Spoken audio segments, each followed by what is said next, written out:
ನಾನು ಈ ದಿನ ಕೆಮ್ಮಿಗೆ ಒಂದು ರಾಮಬಾಣವನ್ನು ತೋರಿಸುತ್ತಿದ್ದೇನೆ. ಇದು ಕೆಮ್ಮಿಗೆ, ಗಂಟಲು ನೋವಿಗೆ, ಶೀತಕ್ಕೆ, ಕಫಕ್ಕೆ ಎಲ್ಲದಕ್ಕೂ ಚೆನ್ನಾಗಿ ಪ್ರಯೋಜನ ಬರುತ್ತದೆ. ಮೊದಲಿಗೆ ಅರ್ಧ ಲೀಟರ್ ನೀರನ್ನು ತೆಗೆದುಕೊಂಡು ಅದಕ್ಕೆ ತುಳಸಿಯನ್ನು ಹಾಕಬೇಕು. ಧನಿಯಾ ಪೌಡರ್ 1 ಸ್ಪೂನ್ ಅಷ್ಟು, ಜೀರಿಗೆ ಪೌಡರ್ 1 ಸ್ಪೂನ್ ಅಷ್ಟು,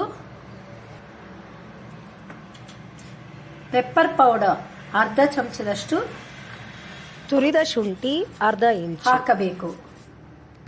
ಈ ಕಷಾಯವನ್ನು ಮನೆಯಲ್ಲಿರುವ ಪದಾರ್ಥಗಳನ್ನೇ ಬಳಸಿ ಮಾಡಬಹುದು, ಬಹಳ ಸುಲಭವಾಗಿ. ಆಮೇಲೆ ಇದರಿಂದ ಯಾವುದು ಸೈಡ್ ಎಫೆಕ್ಟ್ಸ್ ಕೂಡ ಇರೋದಿಲ್ಲ. ಇದನ್ನ ದೊಡ್ಡ ಪತ್ರೆ ಅನ್ನುತ್ತಾರೆ. ಇದು ಮನೆಯಲ್ಲಿದ್ರೆ ಇದು ಬಳಸಬಹುದು. ಇದು ಕೆಮ್ಮಿಗೆ ತುಂಬಾ ಉಪಯೋಗ, ಕಫಕ್ಕೆ ಎಲ್ಲದಕ್ಕೂ ತುಂಬಾ ಉಪಯೋಗ ಬರುತ್ತದೆ.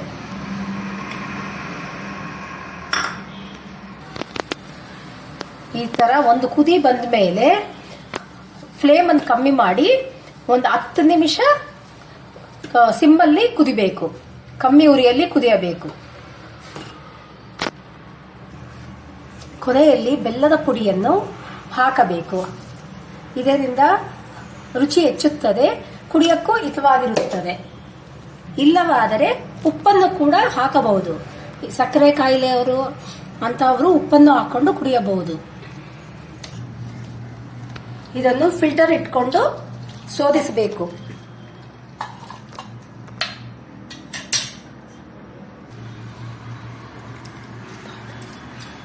ಹೀಗೆ ಶೋಧಿಸಬೇಕು.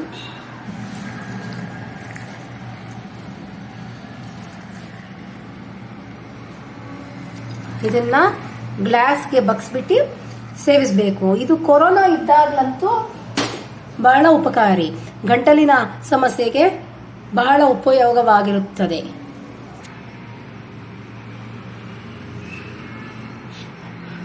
ಎಲ್ಲರೂ ಕುಡಿದು ಅದರ ಲಾಭವನ್ನು ಪಡೆಯಿರಿ.